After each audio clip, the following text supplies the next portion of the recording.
The Art of War. Sun Tzu. Sun Tzu, a military general and strategist who lived in ancient China, is one of East Asia's most important historical figures. Traditional historians believe that he lived between 544 to 496 BC. Sun Tzu's birth name was Sun Wu. The name he is well known with is an honorific that means master's son. He is most famous for writing The Art of War, a timeless classic and one of the most important works of Eastern literature. The Art of War is a treatise on military tactics and warfare that has been employed by the likes of Napoleon, Mao Zedong, Fidel Castro, Joseph Stalin, and General Douglas MacArthur to plan their strategies in countless battles and conflicts. Chinese emperors and rulers have also consulted the treatise for guidance during periods of war. No other text on military science has ever been so popular and widely read as The Art of War. Multiple translations of Sun Tzu's masterpiece exist, and millions of its copies have been sold down the centuries. Divided into 13 chapters and written in points, the treatise covers all aspects of war, from the importance of positioning in military strategy to the use of spies, from the treatment of truce to ways of countering defeat. It also touches on subjects such as diplomacy, cultivating relationships with other states, and avoiding battles in war.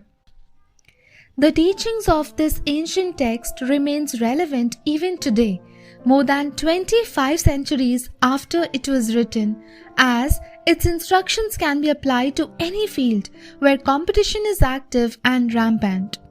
For instance, business leaders all over the world have made use of Sun Tzu's strategies to get ahead of their competitors.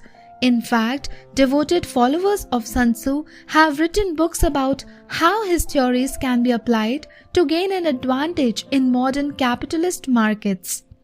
The treatise is of interest to not only scholars, historians, and Orientalists, but to everyone who is interested in the history and culture of Asia and especially China. Chapter 1. Laying Plans. Sun Tzu said, "The art of war is of vital importance to the state.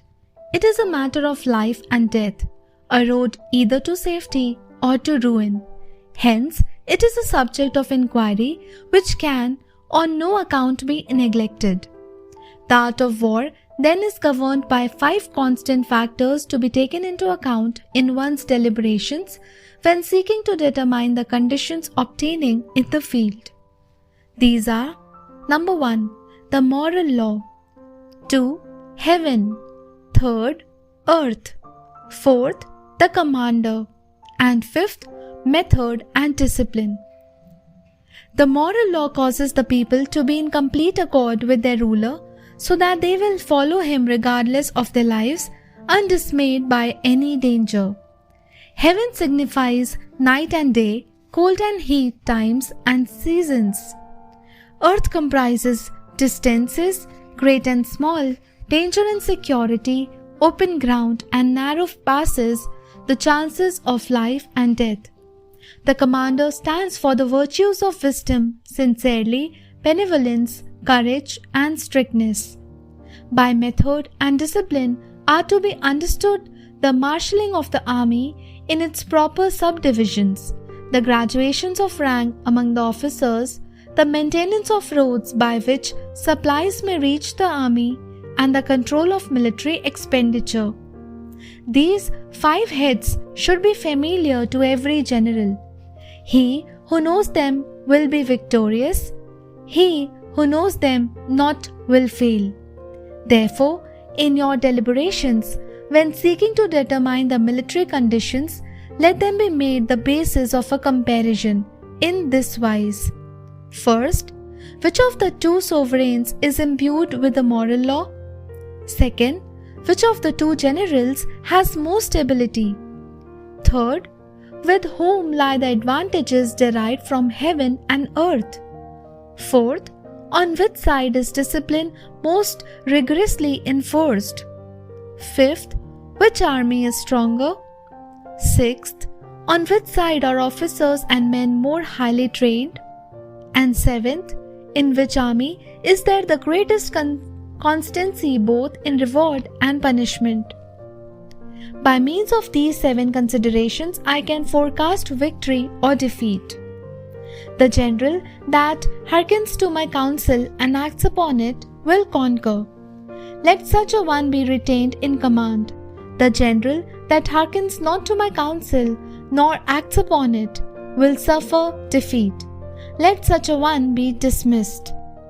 While heading the profit of my counsel, avail yourself also of any helpful circumstances over and beyond the ordinary rules.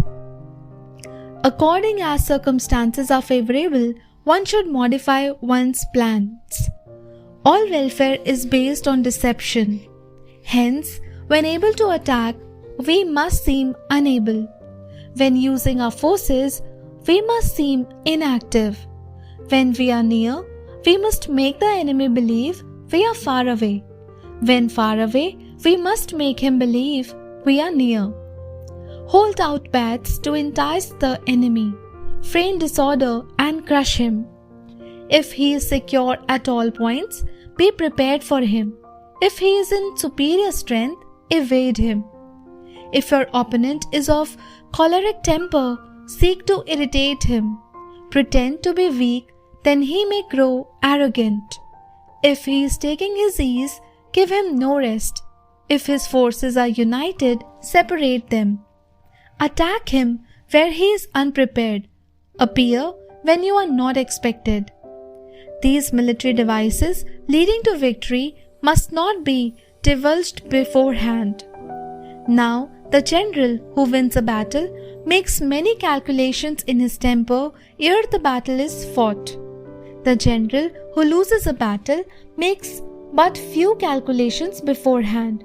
Thus, too many calculations led to victory and few calculations to defeat. How much more no calculations at all? It is by attention to this point that I can foresee who is likely to win or lose.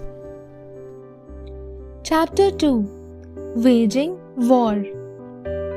Sun Tzu said, "In the operations of war, where there are in the field 1,000 swift chariots, as many heavy chariots, and 100,000 mail-clad soldiers, with provisions enough to carry them 1,000, the expenditure at home and at the front, including entertainment of guests, small items such as glue and paint, and sums spent on chariots and armor, will reach the total of 1,000 ounces of silver per day.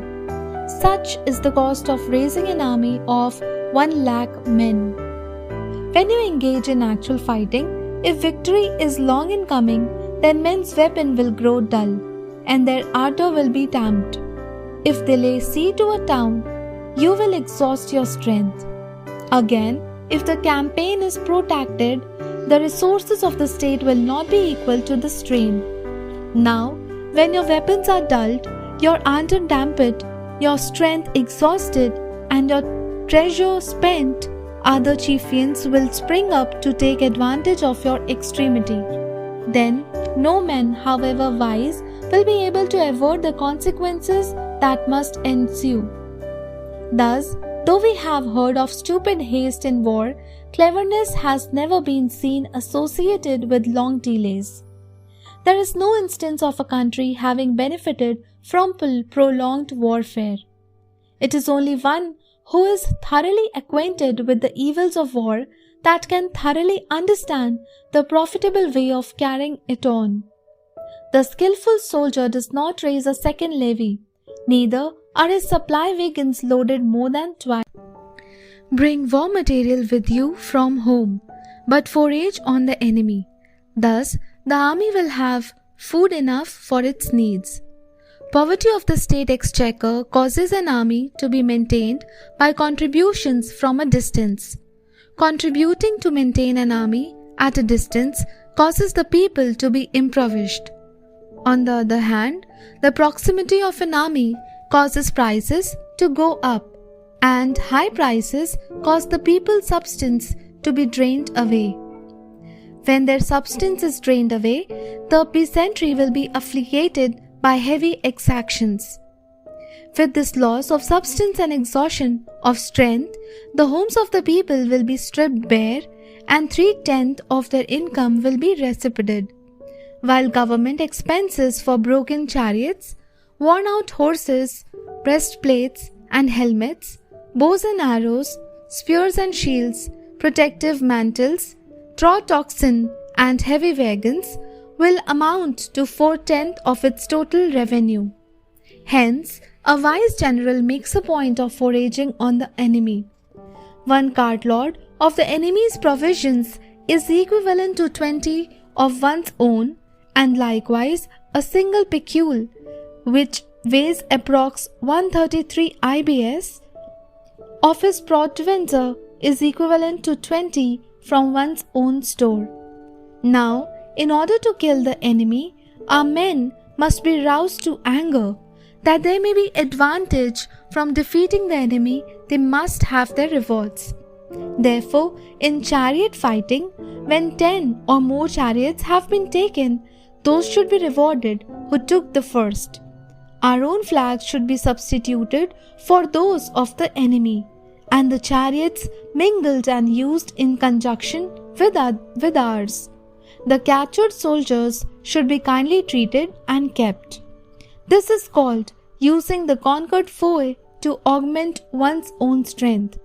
In war, then let your great object be victory, not lengthy campaigns. Thus, it may be known that the leader of armies is the arbiter of the people's fate, the man on whom it depends whether the nation shall be in peace or in peril. Chapter 3. Attack by Stratagem. Sun Tzu said, "In the practical art of war, the best thing of all is to take the enemy's country whole and intact. To shatter and destroy it is not so good. So, too, it is better to recapture an army entire than to destroy it. To capture a regiment, a detachment, or a company entire than to destroy them. Hence, to fight and conquer in all your battles is not supreme excellence. Supreme excellence consists in breaking the enemy's resistance without fighting. Thus, the highest form of generalship is to back the enemy's plan. The next best is to prevent the junction of the enemy's forces. The next in order is to attack the enemy's army in the field, and the worst policy of all is to besiege walled cities. The rule is not to besiege walled cities if it can possibly be avoided. The preparation of mantlets, movable shelters, and various implements of war will take up 3 whole months, and the piling up of mounts over against the walls will take 3 months more. The general, unable to control his irritation, will launch his men to the assault like swarming ants, with the results that 1/3 of his men are slain, while the town still remains untaken. Such are the disastrous effects of a siege. Therefore, the skillful leader subdues the enemy's troops without any fighting.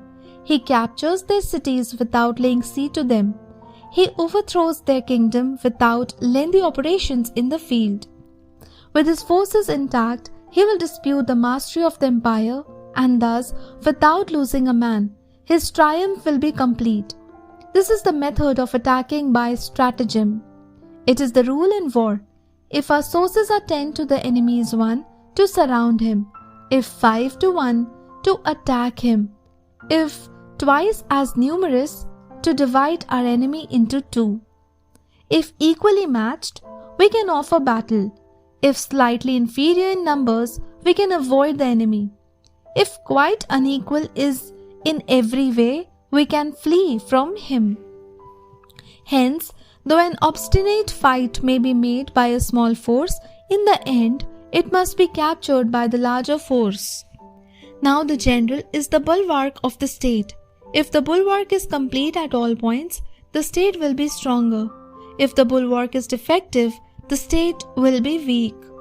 There are 3 ways in which a ruler can bring misfortune upon his enemy. Number 1. By commanding the army to advance or to retreat, being ignorant of the fact that it cannot obey. This is called hobbling the army. Second, by attempting to govern an army in the same way as he administers a kingdom, being ignorant of the conditions which obtain in an army. This causes restlessness in the soldiers' minds. And third, by employing the officers of his army without discrimination, through ignorance of the military principle of adaptation to circumstances. This shakes the confidence of the soldiers. But when the army is restless and distrustful, trouble is sure to come from the other feudal princes. This is simply bringing anarchy into the army and flinging victory away. Thus, we may know that there are 5 essentials for victory. First, he will win who knows when to fight and when not to fight. Second, he will win who knows how to handle both superior and inferior forces. Third, he will win whose army is animated by the same spirit throughout all its ranks. Fourth, he will win who pampers himself, waits to take the enemy unprepared. And fifth, he will win who has military capacity and is not interfered with by the sovereign. Hence the saying, if you know the enemy and know yourself, you need not fear the result of 100 battles. If you know yourself but not the enemy, for every victory gained, you will also suffer a defeat. If you know neither the enemy nor yourself, you will stumble in every battle. Chapter 4. Tactical Dispositions. Sun Tzu said, "The good fighters of old first put themselves beyond the possibilities of defeat and then waited for an opportunity of defeating the enemy." To secure ourselves against defeat lies in our own hands, but the opportunity of defeating the enemy is provided by the enemy himself. Thus, the good fighter is able to secure himself against defeat, but cannot make certain of defeating the enemy. Hence, the saying, one may know how to conquer without being able to do it. Security against defeat implies defensive tactics. Ability to defeat the enemy means taking the offensive. Standing on the defensive indicates insufficient strength, attacking a superabundance of strength. The general who is skilled in defensive hides in the most secret recesses of the earth. He who is skilled in attack flashes forth from the topmost heights of heaven. Thus, on the one hand, we have ability to protect ourselves, on the other, a victory that is complete. To see victory only when it is within the ken of the common herd is not the acme of excellence. Neither is it the acme of excellence if you fight and conquer and the whole empire says, "Well done." To lift an autumn hair is no sign of great strength. To see the sun and moon is no sign of sharp sight. To hear the noise of thunder is no sign of a quick ear. For the ancients called a clever fighter is one who not only wins but excels in winning with ease. Hence, his victories bring him neither reputation for wisdom nor credit for courage. He wins his battles by making no mistakes. Making no mistakes is what establishes the certainty of victory, for it means conquering an enemy that is already defeated. Hence, the skillful fighter puts himself into a position which makes defeat impossible and does not miss the moment for defeating the enemy. Thus, it is that in war, the victorious strategist only seeks battle after the victory has been won. whereas he who is destined to defeat first fights and afterwards looks for victory. The consummate leader cultivates the moral law and strictly adheres to methods and discipline. Thus, it is in his power to control success. In respect of military method, we have firstly, measurement, secondly, estimation of quantity, thirdly, calculation, fourthly, balancing of chances, and fifthly, victory. Measurement owes its existence to earth, estimation of quality to measurement, calculation to estimation of quantity, balancing of chances to calculation, and victory to balancing of chances. A victorious army opposed to a routed one is as a proud's weight placed in the scale against a single grain. The onrush of a conquering force is like the bursting of pent-up waters into a Shams 1,000 fathoms deep.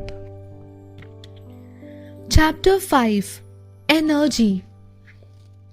Sun Tzu said, "The control of a large force is the same principle as the control of a few men. It is merely a question of dividing up their numbers.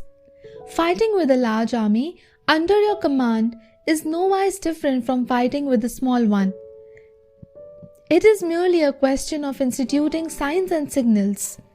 To ensure that your whole host may withstand the brunt of the enemy's attack and remain unshaken, this is effected by maneuvers direct and indirect. That the impact of your army may be like a grindstone dashed against an egg. This is effected by the signs of weak points and strong. In all fighting, the direct method may be used for joining battles, but indirect methods will be needed in order to secure victory. Indirect tactics, efficiently applied, are inexhaustible as heaven and earth, unending as the flow of rivers and streams. Like the sun and moon, they end but to begin anew. Like the four seasons, they pass away to return once more. There are not more than 5 musical notes, yet the combinations of these 5 give rise to more melodies than can ever be heard.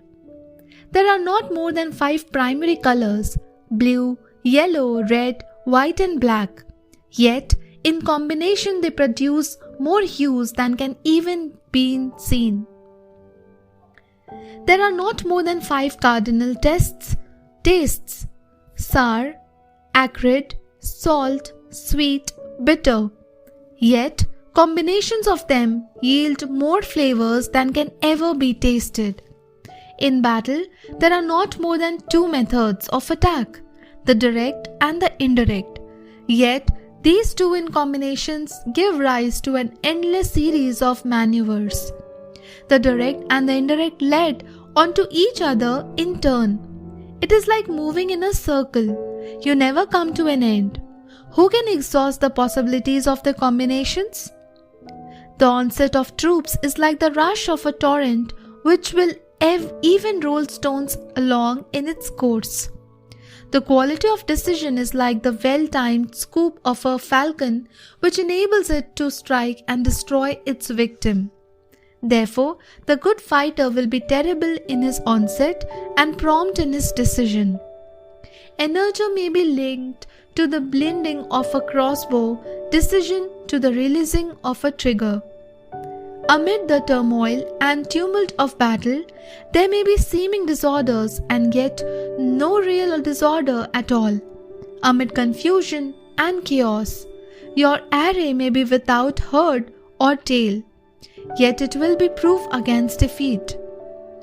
Simulated disorder postulates perfect discipline. Simulated fear postulates courage.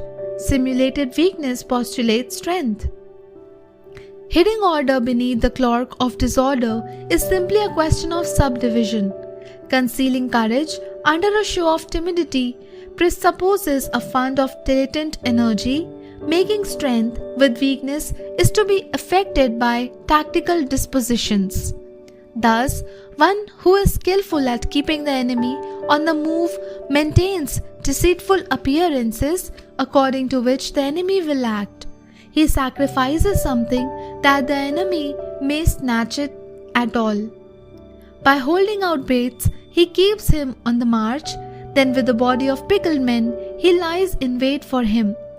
The clever combatant looks to the effect of combined energy and does not require too much from individuals. Hence, his ability to pick out the right men and utilize combined energy. When he utilizes combined energy, his fighting men becomes as it were like unto rolling logs or stones. For it is the nature of a log or stone to remain motionless on level ground and to move when on a slope, if for concern to come to a standstill, but if round-shaped to go rolling down. Thus, the energy developed by good fighting men is as the monument of a round stone rolled down a mountain thousands of feet in height. So much on the subject of energy. Chapter 6. Weak Points and Strong. Sun Tzu said, "Whoever is first in the field and awaits the coming of the enemy will be fresh for the fight. Whoever is second in the field and has the hasten to battle will arrive exhausted."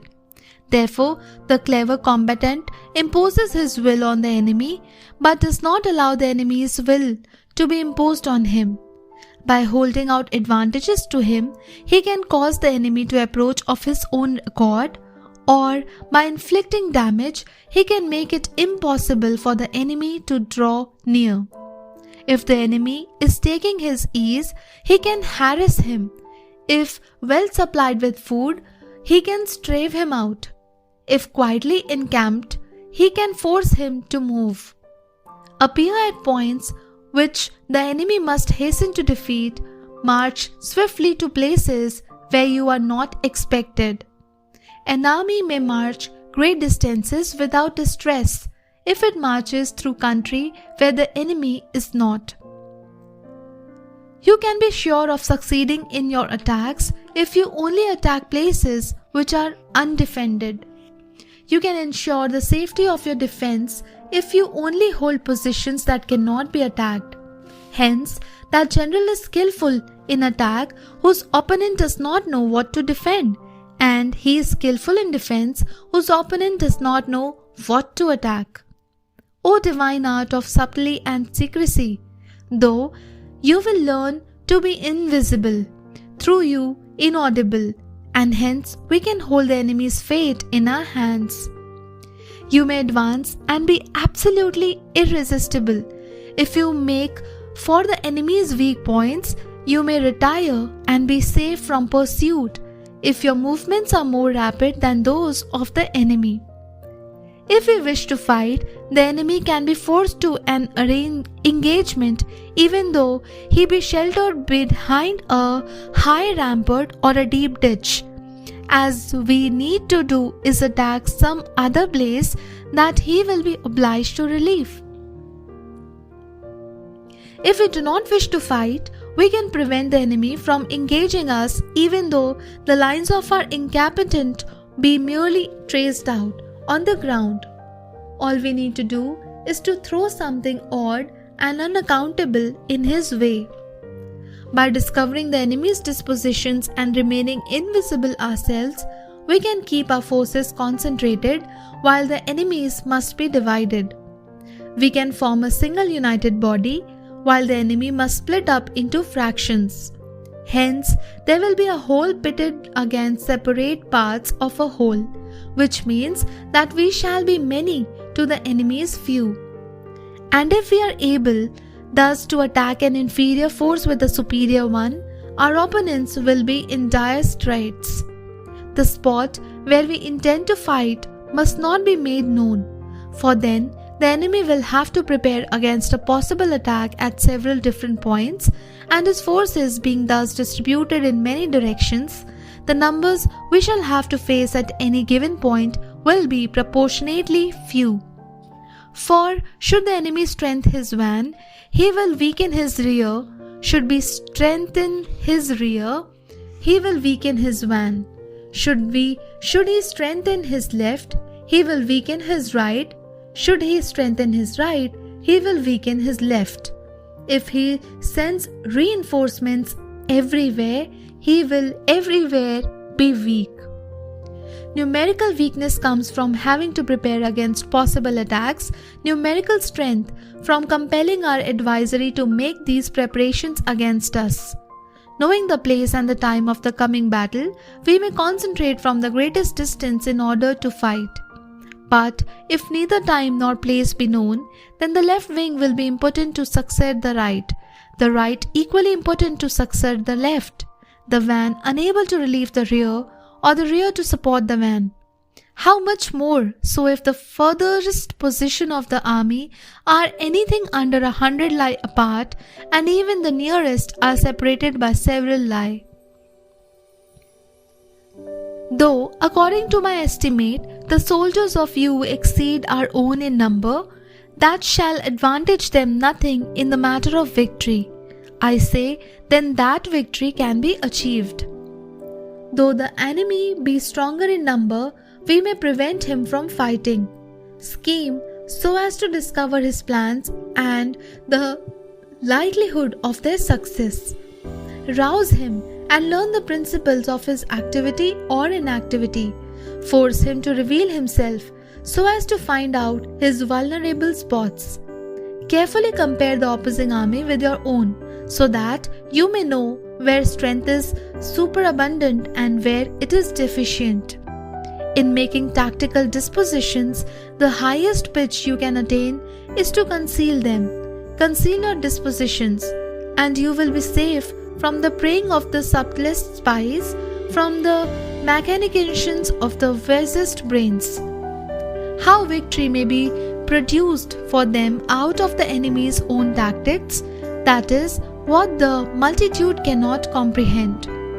All men can see the tactics whereby I conquer, but what none can see is the strategy out of which victory is involved.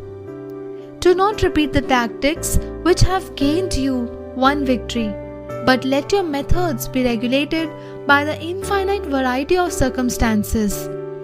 Military tactics are like onto water, for water is its natural course, runs away from high places and hastens downwards. So in war, the way is to avoid what is strong and to strike at what is weak. Water shapes its course according to the nature of the ground over what it flows. The soldier works out his victory in relation to the foe whom he is facing.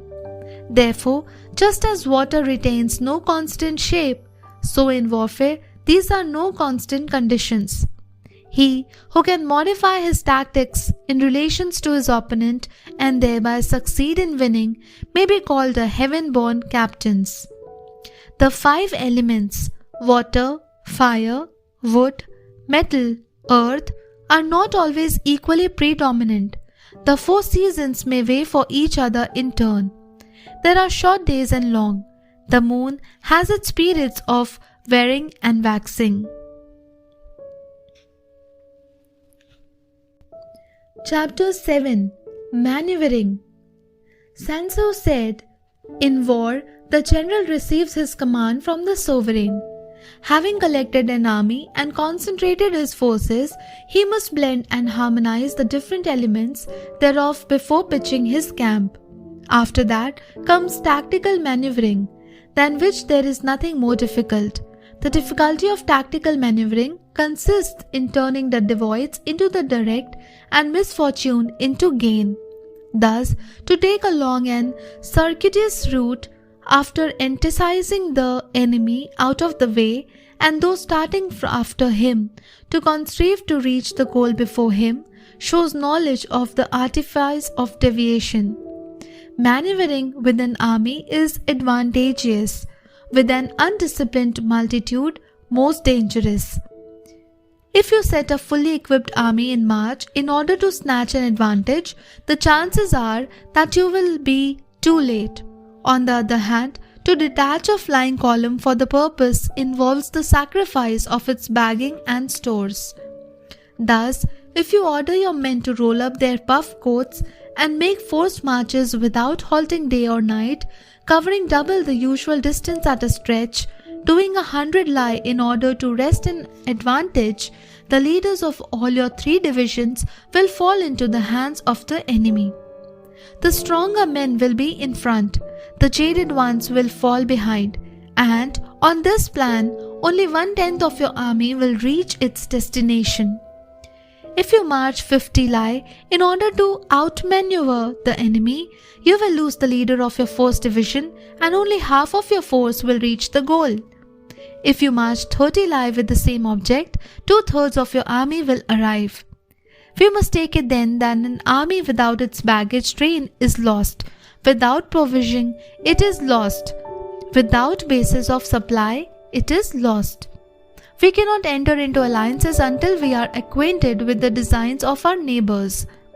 We are not fit to lead an army on the march unless we are familiar with the face of the country, its mountains and forests, its pitfalls and precipices, its marshes and swamps. We shall be unable to turn natural advantages to account unless we make use of local guides. In war, practice dissimulation and you will succeed. Whether to concentrate or to divide your troops must be decided by circumstances. Let your rapidity be that of the wind, your compactness that of the forest. In raiding and plundering, be like fire, is immovability like a mountain. Let your plans be dark and impenetrable as night, and when you move, fall like a thunderbolt. When you plunder a countryside, let the spoil be divided amongst your men. When you capture new territories, cut it up into allotments for the benefits of the soldiery. Ponder and deliberate before you make a move. He will conquer who has learned the artifice of deviations, such as the art of maneuvering. The book of army management says, on the field of battle the spoken word does not carry far enough, hence the institution of gongs and drums. Nor can ordinary objects be seen clearly enough, hence the institutions of banners and flags. Gongs and drums, banners and flags are means whereby the ears and eyes of the host may be focused on one particular point. The host, thus forming a single united body, is it impossible either for the brave to advance alone, or for the cowardly to retreat alone. This is the art of handling large masses of men.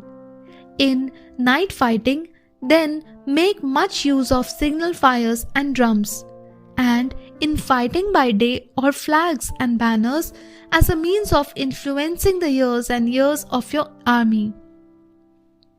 A whole army may be robbed of its spirit. A commander-in-chief may be robbed of his presence of mind. Now, a soldier's spirit is keenest in the morning. By noon day it has begun to flag, and in the evening his mind is bent only on returning to camp. A clever general, therefore, avoids an army when its spirit is keen, but attacks it when it is sluggish and inclined to return. This is the art of studying moods. Disciplined and calm, to await the appearance of disorder and humbled amongst the enemy, this is the art of retaining self-possession. To be near the goal while the enemy is still far from it, to wait at ease while the enemy is toiling and struggling, to be well fed while the enemy is famished. This is the art of husbanding one's strength. To refrain from intercepting an enemies whose banners are in perfect order, to refrain from attacking an army drawn up in calm and confident array, this is the art of studying circumstances. It is a military axiom not to advantage uphill against the enemy, nor to oppose him when he comes downhill. Do not pursue an enemy who simulates flight. Do not attack soldiers whose temper is keen. Do not swallow bait offered by the enemy. Do not interfere with an enemy that is returning home. When you surround an enemy, leave an outlet free. Do not press a desperate foe too hard. Such is the art of warfare. Chapter 8. Variation in Tactics. Sun Tzu said, "In war, the general receives his command from the sovereign, collects his army, and concentrates his forces. When in difficult country, do not encamp. In country where high roads intersect, join hands with your allies. Do not linger in dangerously isolated positions. In hemmed-in situations, you must resort to stratagem. In desperate position, you must fight. There are roads which must not be followed, armies which must be not attacked, towns which must be besieged, positions which must not be contested, commands of the sovereign which must not be obeyed." The general who thoroughly understands the advantages that accompany variation of tactics knows how to handle his troops. The general who does not understand these may be well acquainted with the configurations of the country, yet he will not be able to turn his knowledge to practical account. So, the student of war who is unversed in the art of war of varying his plans, even though he be acquainted with the 5 advantages, will fail to make the best use of his men. Hence, in the wise leader's plan, considerations of advantage and of disadvantage will be blended together. If our expectations of advantage be tempered in this way, we may succeed in accomplishing the essential part of our schemes. If, on the other hand, in the midst of difficulties, we are always ready to seize an advantage, we may extricate ourselves from misfortune.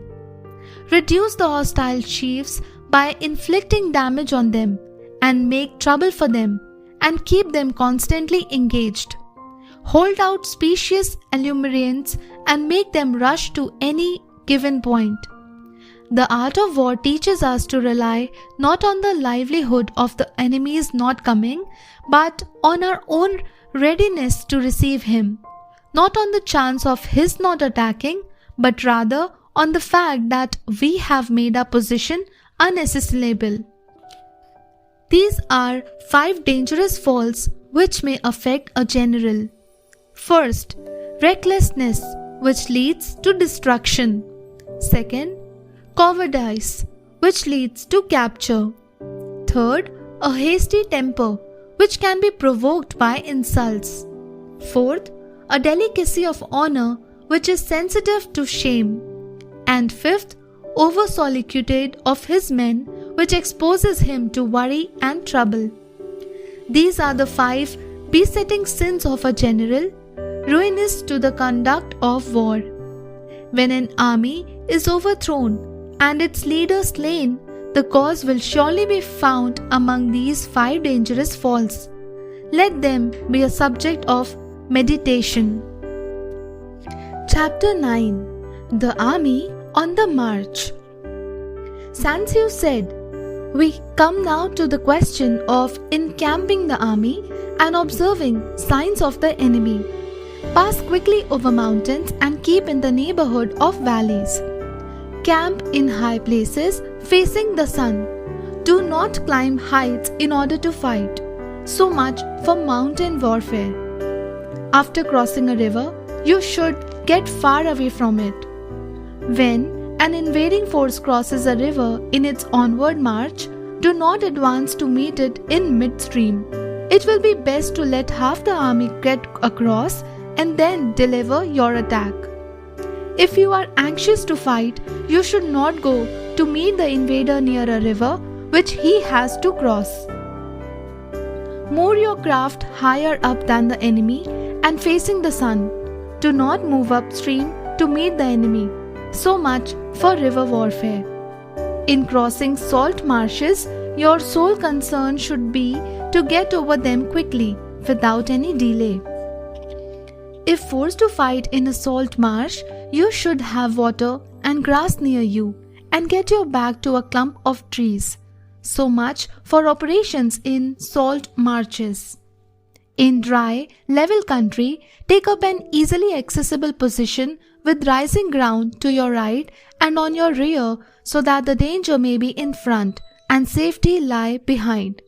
So much for campaigning in flat country.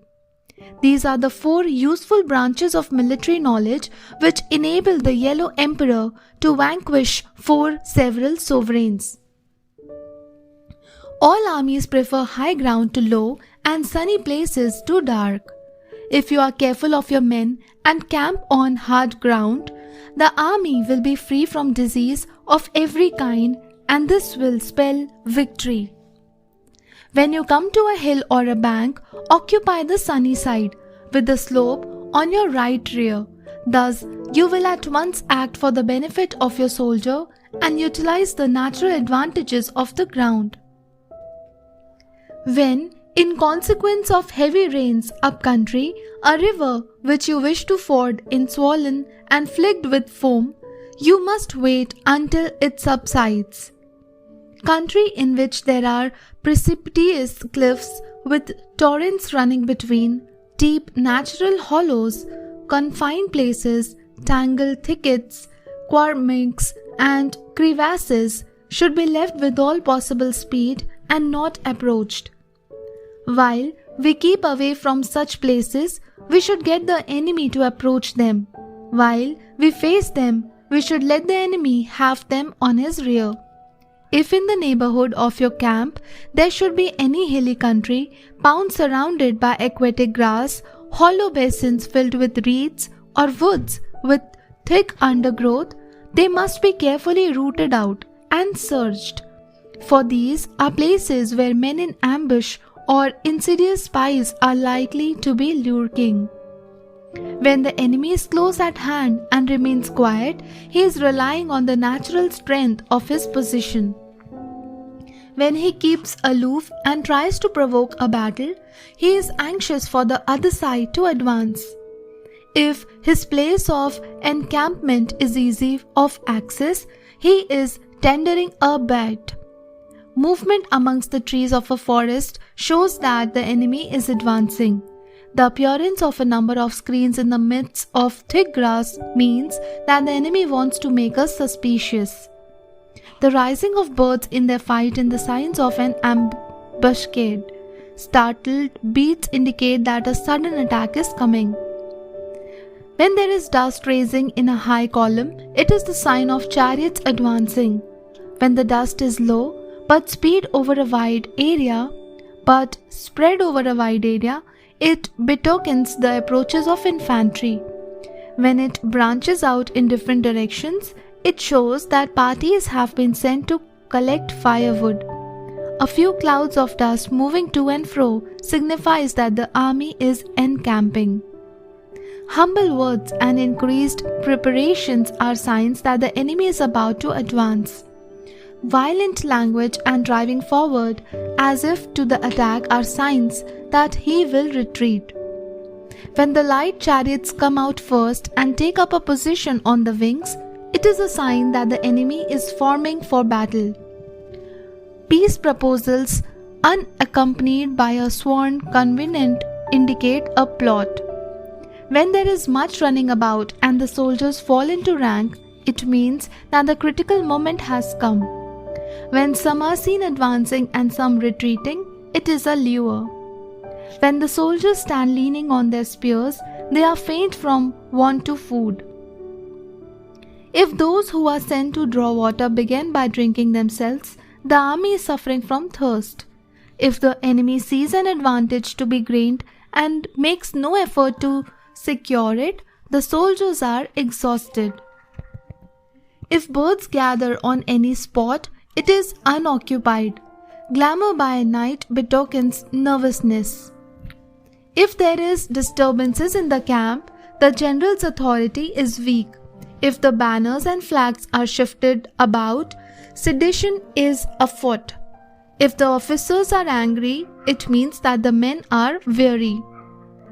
When an army feeds its horses with grain and kills its cattle for food, and when the men do not hang their cooking pots over the campfires, showing that they will not return to their tents, you may know that they are determined to fight to the death.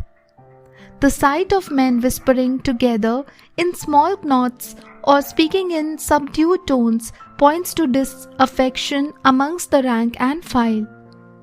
Too frequent rewards signifies that the enemy is at the end of his resources. Too many punishments betray a condition of dire distress.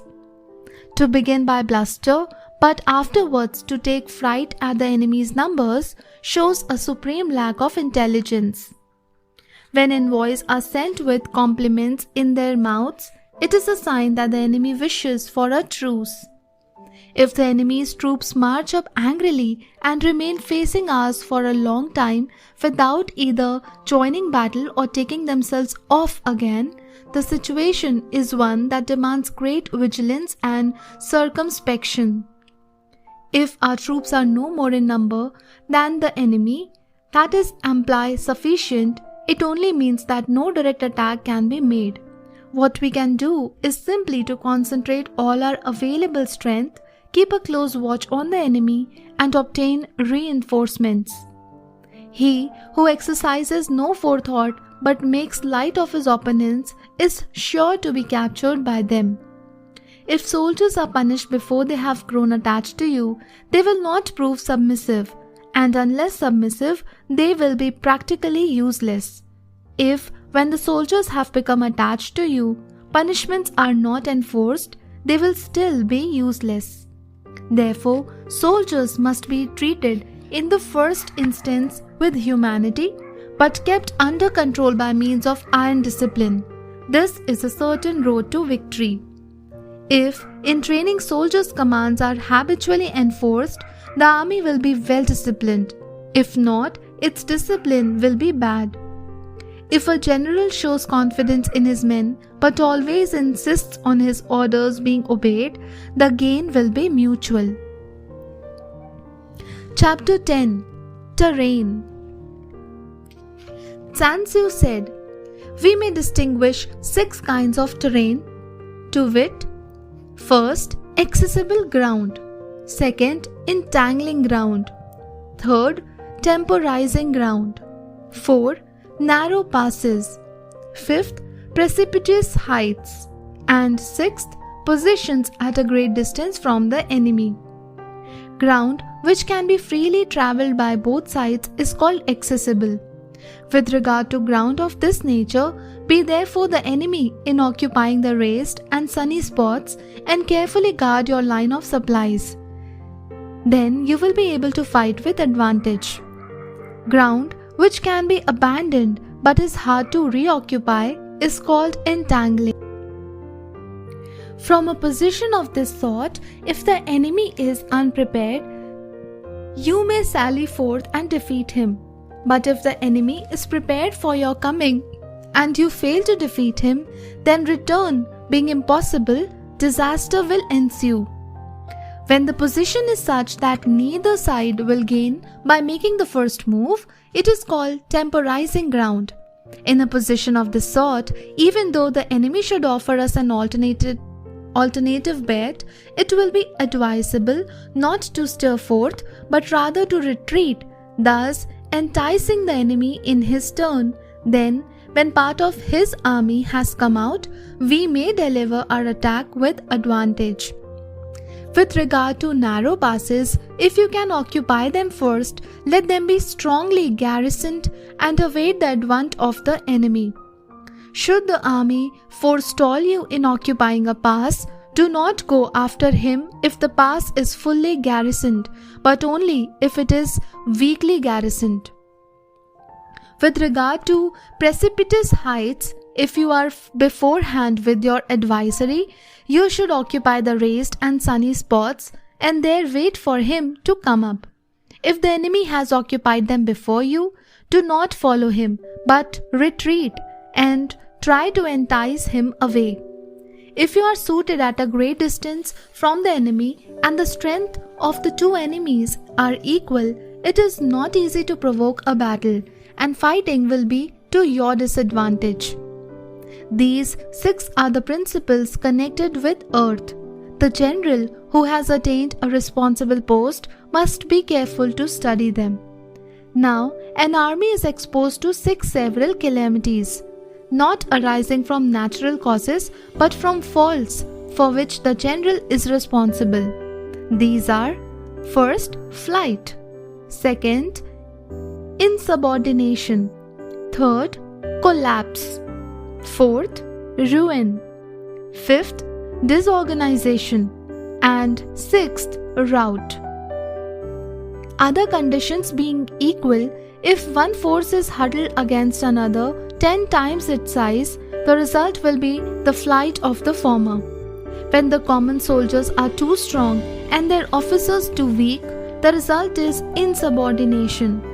When the officers are too strong and the common soldiers too weak, the result is collapse. When the higher officers are angry and insubordinate and on meeting the enemy give battle on their own account from a feeling of resentment before the commander-in-chief can tell whether or no he is in a position to fight, the result is ruin. When the general is weak and without authority, when his orders are not clear and distinct, when there are no fixed duties assigned to officers and men, and the ranks are formed in a slovenly, haphazard manner, the result is utter disorganization. When a general, unable to estimate the enemy's strength, allows an inferior force to engage a larger one, or hurls a weak detachment against a powerful one, and neglects to place picked soldiers in the front rank, the result must be rout. These are 6 ways of countering defeat, which must be carefully noted by the general who has attained a responsible post. The natural formation of the country is the soldier's best ally, but a power of estimating the adversary, of controlling the forces of victory, and of shrewdly calculating difficulties, dangers, and distances constitutes the test of a great general. He who knows these things and in fighting puts his knowledge into practice will win his battles. He who knows them not, nor practices them, will surely be defeated. If fighting is sure to result in victory, then you must fight, even though the ruler forbid it. If fighting will not result in victory, then you must not fight, even at the ruler's bidding. The general who advances without converting frame and retreats without fearing disgrace, whose only thought is to protect his country and to give good services for his sovereign, is the jewel of the kingdom. Regard your soldiers as your children, and they will follow you into the deepest valleys. Look upon them as your own beloved sons, and they will stand by you even unto death. If, however, you are indulgent but unable to make your authority felt, kind-hearted but unable to enforce your commands, and incapable, moreover, of quelling disorder, then your soldiers must be likened to spoiled children. These are useless for any practical purpose. If we know that our own men are in a condition to attack, but are unaware that the enemy is not open to attack, we have gone only halfway towards victory. If we know that the enemy is open to attack, but are unaware that our own men are not in a condition to attack, we have gone only halfway towards victory.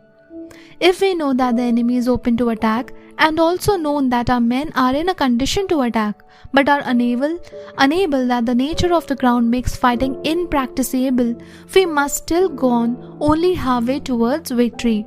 Hence, the experienced soldier once in motion is never bewildered. Once he has broken camp, he is never at a loss. Hence the saying, if you know the enemy and know yourself, your victory will not stand in doubt. If you know heaven and know earth, you may make your victory complete. Chapter 11. The 9 Situations. Sun Tzu said, the art of war recognizes 9 varieties of ground. First, dispersive ground. Second, facile ground. Third, contentious ground. Fourth, open ground. 5th, ground of intersecting highways. 6th, serious ground. 7th, difficult ground. 8th, hemmed in ground. And 9th, desperate ground. When a chieftain is fighting in his own territory, it is dispersive ground. When he has penetrated into hostile territory, but to no great distance, it is facile ground. Ground, the possession of which imports great advantage to either side, is contentious ground. Ground on which each side has liberty of movement is open ground. Ground which forms the key to 3 contiguous states, so that he who occupies it first has most of the empire at his command, is a ground of intersecting highways. When an army has penetrated into the heart of a hostile country, leaving a number of fortified cities in its rear, it is serious ground. Mountain, forests, rugged steeps, marshes and fens, all country that is hard to traverse, this is difficult ground. Ground which is reached through narrow gorges and forms which we can only retire by tortuous paths, so that a small number of the enemy would suffice to crush a large body of our men, this is hemmed-in ground. Ground on which we can only be saved from destruction by fighting without delay is desperate ground. On dispersive ground, therefore, fight not. On facile ground, halt not. On contentious ground, attack not. On open ground, do not try to block the enemy's way. On the ground of intersecting highways, join hands with your allies. On serious ground, gather in plunder. In difficult ground, keep steady on the march. On hemmed-in ground, resort to stratagem. On desperate ground, fight. Those who were called skillful leaders of old knew how to drive a wedge between the enemy's front and rear, to prevent cooperation between his large and small divisions, to hinder the good troops from rescuing the bad, the officers from rallying their men. When the enemy's men were united, they managed to keep them in disorder. When it was to the advantage, they made a forward move. When otherwise, they stopped still. If asked how to cope with the great host of the enemy in orderly array and on the point of marching to the attack, I should say, begin by seizing something which your opponent holds dear. Then he will be amenable to your will. Rapidity is the essence of war. Take advantage of the enemy's unreadiness, make your way by unexpected routes and attack unguarded spots. The following are the principles to be observed by an invading force. The further you penetrate into a country, the greater will be the solidarity of your troops, and thus the defenders will not prevail against you. Make forays in fertile country in order to supply your arm with food. Carefully study the well-being of your men and do not overtax them. Concentrate your energy and hoard your strength. Keep your army continuously on the move and devise unfathomable plans. Throw your soldiers into positions wherein there is no escape, and they will prefer death to fight. If they will face death, there is nothing they may not achieve. Officers and men alike will put forth their uttermost strength. Soldiers, when in desperate straits, lose the sense of fear. If there is no place of refuge, they will stand firm. If they are in hostile country, they will show a stubborn front. If there is no help for it, they will fight hard. Thus, without waiting to be marshaled, the soldiers will be continuously on the qui-vive. Without waiting to be asked, they will do your will. Without restrictions, they will be faithful. Without giving orders, they will be trusted. Prohibit the taking of omens and do away with superstitious doubts. Then, until death itself comes, no calamity need be feared. If our soldiers are not overburdened with money, it is not because they have a distaste for riches. If their lives are not unduly long, it is not because they are disinclined to longevity. On the day they are ordered out to battle, your soldiers may weep, those sitting up bedewing their garments, and those lying down letting the tears run down their cheeks. But let them once be brought to bay, and they will display the courage of a shuar or a kai. The skillful tacticians may be likened to the shoinjan. Now, the shoinjan is a snake that is found in the Shang Mountains. Strike at its head, and you will be attacked by its tail. Strike at its tail, and you will be attacked by its head. Strike at its middle, and you will be attacked by head and tail both. Asked if any army can be made to imitate the shoinjan, I should answer yes, for the men of Wu and the men of Yu are enemies. Yet if they are crossing a river in the same boat and are caught by a storm, they will come to each other's assistance, just as the left hand helps the right. Hence, it is not enough to put one's trust in the tethering of horses and the burring of chariot wheels in the ground.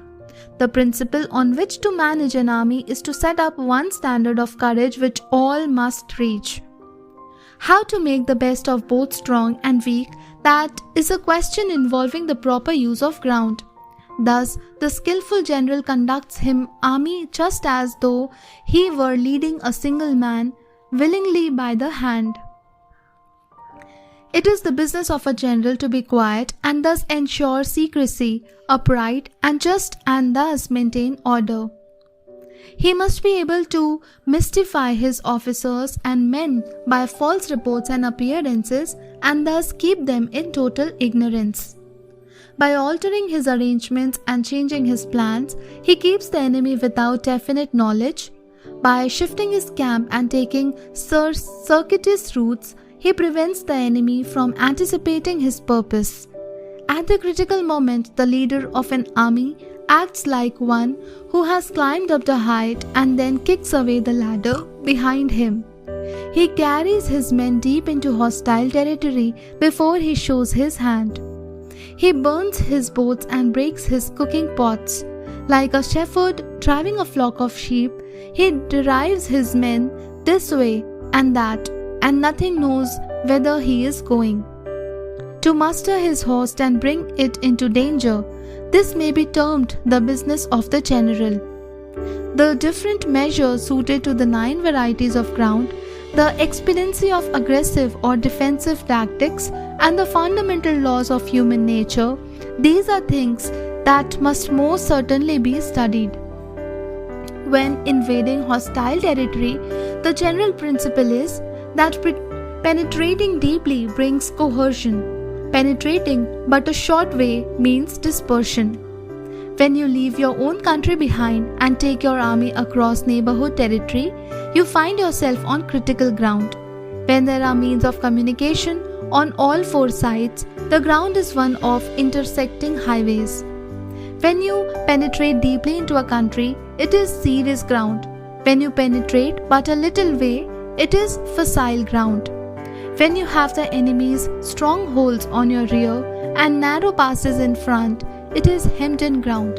When there is no place of refuge at all, it is desperate ground. Therefore, on defensive ground, I would inspire my men with unity of purpose. On facile ground, I would see that there is close connection between all parts of my army. On contentious ground, I would hurry up my rear.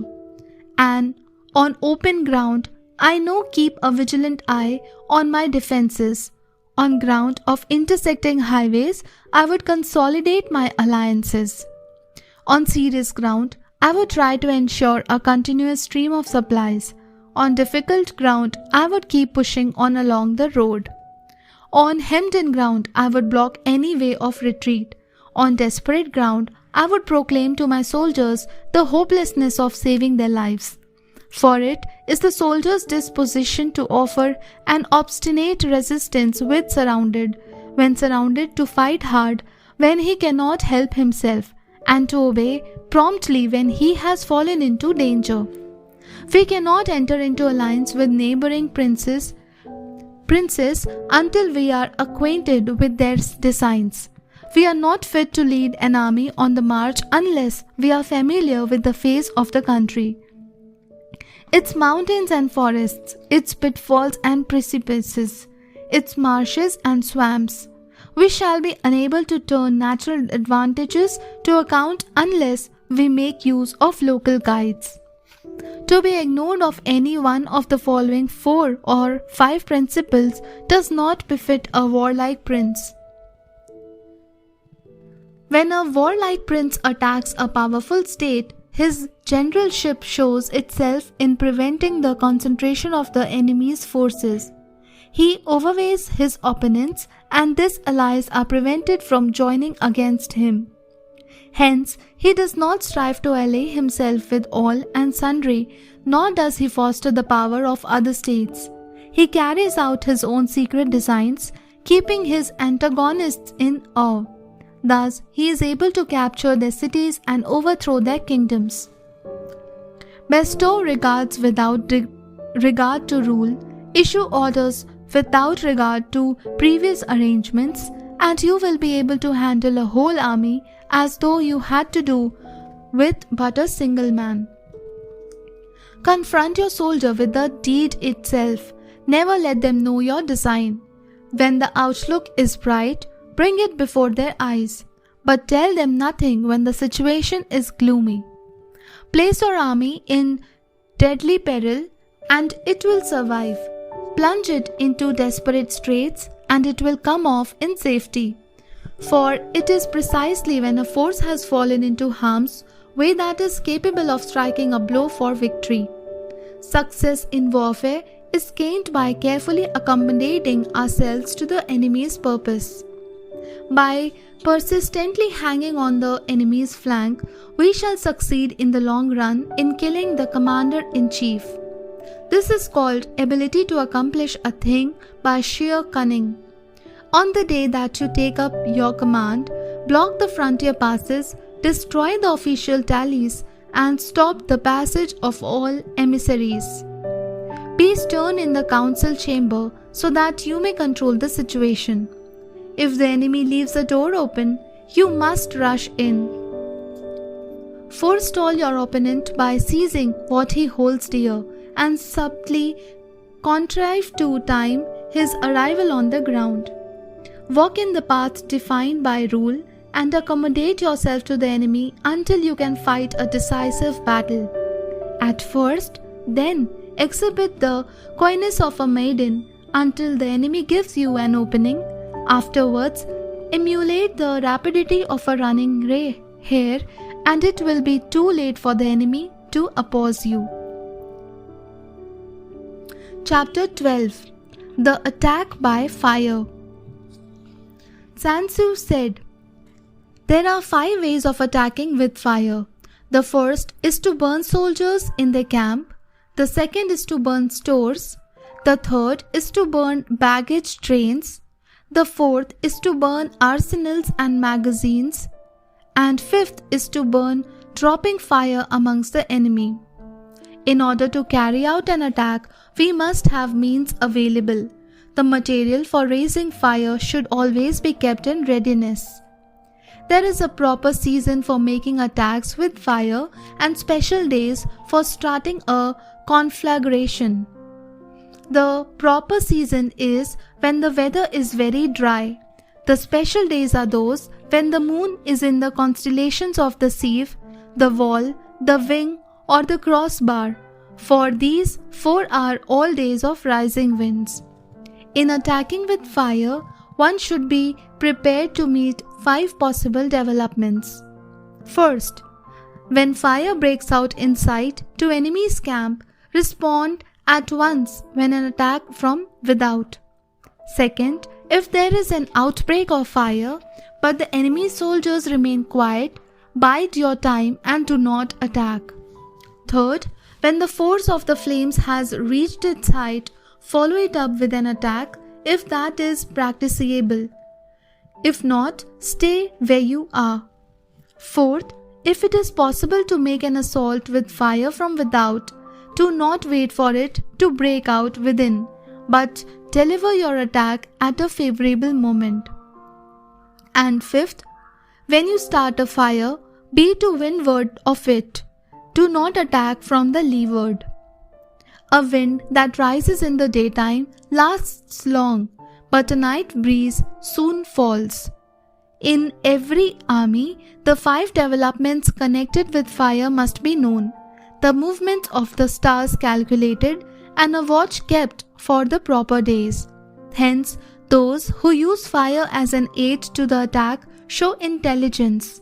Those who use water as an aid to the attack gain an assertion of strength. By means of water, an enemy may be intercepted but not robbed of all his belongings. Unhappy is the fate of one who tries to win his battles and succeed in his attacks without cultivating the spirit of enterprise, for the result is waste of time and general stagnation. Hence the saying, "The enlightened ruler lays his plans well ahead, the good general cultivates his resources." Move not unless you see an advantage. Use not your troops unless there is something to be gained. Fight not unless the position is critical. No ruler should put troops into the field merely to gratify his own spleen. No general should fight a battle simply out of pique. If it is to your advantage, make a forward move. If not, stay where you are. Anger may in time changes to gladness. Vexation may be succeeded by content.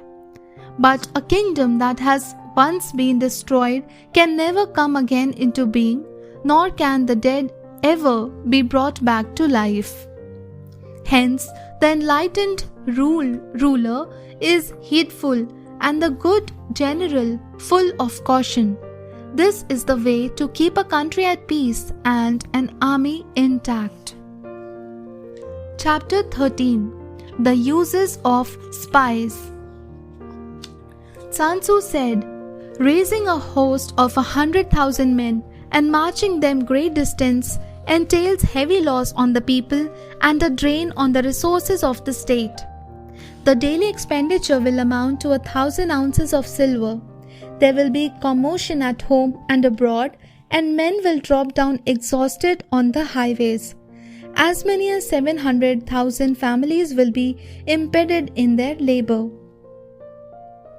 Hostile armies may face each other for years, striving for the victory which is decided in a single day. This being so, to remain in ignorance of the enemy's condition simply because one grudges the outlay of 100 ounces of silver in honor and emoluments is the height of inhumanity. One who acts thus is no leader of men, no present help to his sovereign, no master of victory. Thus, what enables the wise sovereign and the good general to strike and conquer and achieve things beyond the reach of ordinary men is foreknowledge. Now, this foreknowledge cannot be excited from spirits. It cannot be obtained inductively from experience, nor by any deductive calculations. Knowledge of the enemy's dispositions can only be obtained from other men. Hence, the use of spies, of whom there are 5 classes. First, local spies. Second, inward spies. Third, converted spies. Fourth, doomed spies. And fifth, surviving spies. When these 5 kinds of spy are all at work, none can discover the secret system. This is called divine manipulation of the threads. It is the sovereign's most precious faculty. Having local spies means employing the services of the inhabitants of a district.